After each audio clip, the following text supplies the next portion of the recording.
on which you can actually build, because you need obviously to generate revenue, but you also need to make sure that you put people in the center of strategy.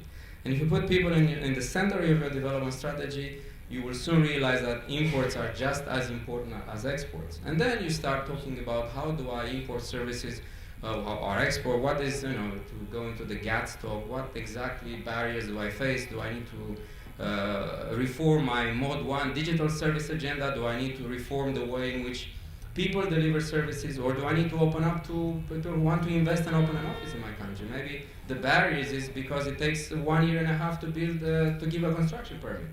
Maybe the reason why people don't have an affordable service and I cannot advance on SDGs is because it takes 10 times more money for someone to get a license done in the neighboring country or in the neighboring village. But the moment you have those key performance indicators that I mentioned, it'll be very transparent. People will say, look, we know where the problem is. And then it depends if you have the political will and the guts to do it. Thank you so much. I think that it was enlightened that you say that we have to put the people in the center of the preoccupation more than thinking about exports or what we can do. But now, the idea of the first part of this session was to have like a list of services. And now you are saying maybe it's not the way to do it. I agree with you. Sorry for the people who wrote the document for this session, but maybe the way to do it is to find like a recipe. And you were trying to give us the recipe. You were saying, okay, the recipe is to measure, to have something that we can measure, this is very important, and to have the success stories.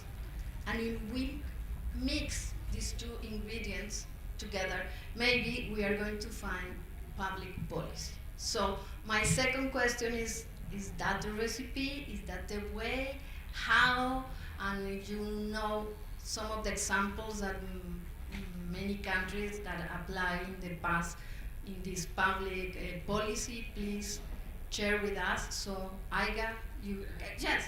Can I start, if I may, because then I might forget it. I wanted to give you an example as part of my plea for this horizontal get down to work at a micro level and create this horizontal set of indicators on which everyone feels accountable at the end of the day, back to the grand strategy and the design that policymakers need to achieve. So the example comes from a Spanish newspaper that I read in Iberia, on the Iberia flight coming back here. They ran out of Financial Times, so I took a Spanish newspaper. I have a broken Spanish kind of knowledge, so I started to read an article. In Spain, believe it or not, it's a member that does very well by many metrics within the European Union. But on that very metric, Spain, there was a big article, Spain is extremely concerned that in education, Spain leads the ranks in terms of the number of people who repeat years. They miss the year, students miss the year, and they also lead the ranks in OECD and even beyond in terms of what they call in Portuguese or Spanish, I don't know, NINI. NINI means neither in education nor in employment. So they started to actually break it down to the school level. They would have statistics of people who repeat the year, not just at the Spanish level or at a regional level or at the class level, the 5th or the 6th, at school level. And then they would match it with the number of hours that Spanish professor would work. Incidentally, just a spurious correlation, I think, they also found that the Spanish professors have the shortest number of hours worked within the same sample of countries. Usually French teachers seem to work longer hours, far longer hours than the Spanish and all the rest. So they started to create a partial solution to the problem, but it's not going to be the Ministry of Education in Madrid having sleepless nights and trying to find a grand design and maybe change the law on the basis of I don't know what kind of impact assessment. It will actually drill down to the school level, and each and every school teacher will say, look, do I work enough? How come in my class there are a lot more people repeating than in the class next door? And this is how you empower people and you give them a chance to improve if they are willing to do so. Thank you for the example. Now I can. You have the floor.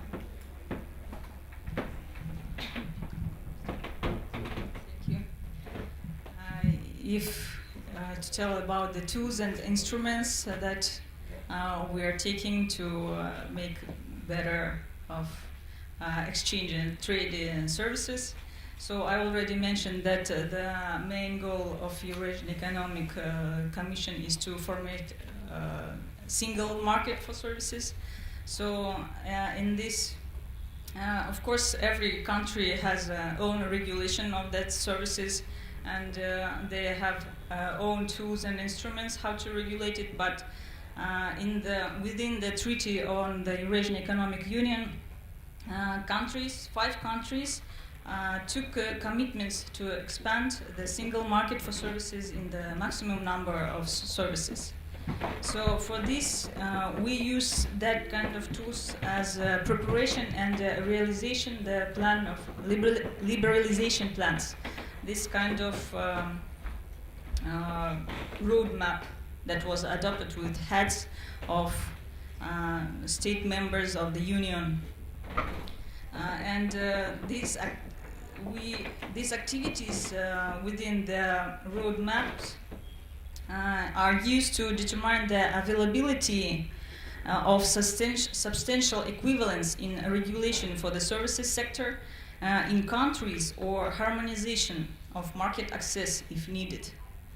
So, of course, for this we were created working groups that includes the government and business representatives there, and we also on that groups exchange the experience of regulation and what kind of regulation of these sectors, and make the one decision of how to make the market access to each country. So, and after all these activities, we hope as a result more than 50% of all services produced in the Eurasian Economic Union will be provided in the single market by the year 2025. We have already one list of these sector services, and so we hope the single market formation for services in Eurasian Economic Union contributes to the development of business, job creation, increasing the level of employment, and the real cash income that is an important factor in the strengthening social stability in society and meets the goals for sustainable development of the United Nations. This is kind of our measures in Commission. Thank you. I can see from your perspective that for you, harmonization and equivalence are the key issues in order to have free market, and this is the way that you see that Yes. can contribute to achieve the goals of this very ambitious agenda. Carlos, you have the floor. Thanks. I'm gonna build up on some of the points that Lucian made that I found quite interesting and to the point. And I would add one thing, the importance of leadership in this process. Not only you have to measure, but you have to have a vision, but more important, vision without implementation is hallucination. You have to have the capacity to act upon this vision. And for this, we need leadership. And leadership, in my mind, the best way to understand is somebody like Pep Guardiola. Maybe here in Argentina you are looking for a new coach, but yeah, just give you an idea. Recently, Pep Guardiola visited the MIT Media Lab, and they have a very good team of robots playing soccer, football. And the students were very excited by the visit of Guardiola, and at the end, one of the students said, our robots in 10 years will be playing better than Messi, Cristiano Ronaldo. We already have one that rolls like Neymar. So we are getting there. Would you like to, in 10 years, to be a coach for our robot team, because they have a World Cup? And the answer of Pep Guardiola for me is a good insight into the question of leadership. Because he said, no, I would not be interested for a very simple reason. In the case of robot, you just are going to put the lines of code in the machine and it's going to follow your strategy. The big thing about leadership is not to have a strategy, is to be able to convey this strategy to people that not necessarily think like you, to follow upon this strategy. That's where leadership comes in place. So I completely agree that we need to measure things. We need to understand that imports are as important, or in most cases more important than exports in terms of building the productivity of your country. But here comes the problem. Things are not easy. For instance, if we look at productivity around the world, actually, it has not been growing at a very fast pace. We seem to be facing again the Robert Solow's paradox. In the 1980s, we see computers everywhere, but in the productivity statistics, nowadays we could argue we see artificial intelligence growing at a very fast pace, but in productivity statistics. Maybe the answer is simply we don't know how to measure this new services economy, what productivity really means in this context. Maybe that's the answer. Maybe it just takes time for these new technologies to be fully embedded in terms of our production structures. But the reality, I just came back last week, I teach at El Colegio de México to train negotiators, and since I was there, I had a meeting with the teachers at El Colegio de México.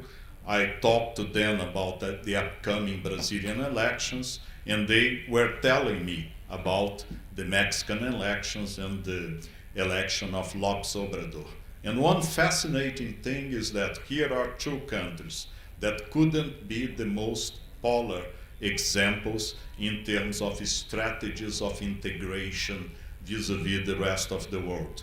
Mexico nowadays, among large economies in Latin America, is the most integrated economy into the international trade, mainly because of NAFTA, but in any case, more than 75% trade intensiveness as measured by exports plus imports as a proportion of GDP, and I'm talking only merchandise trade here.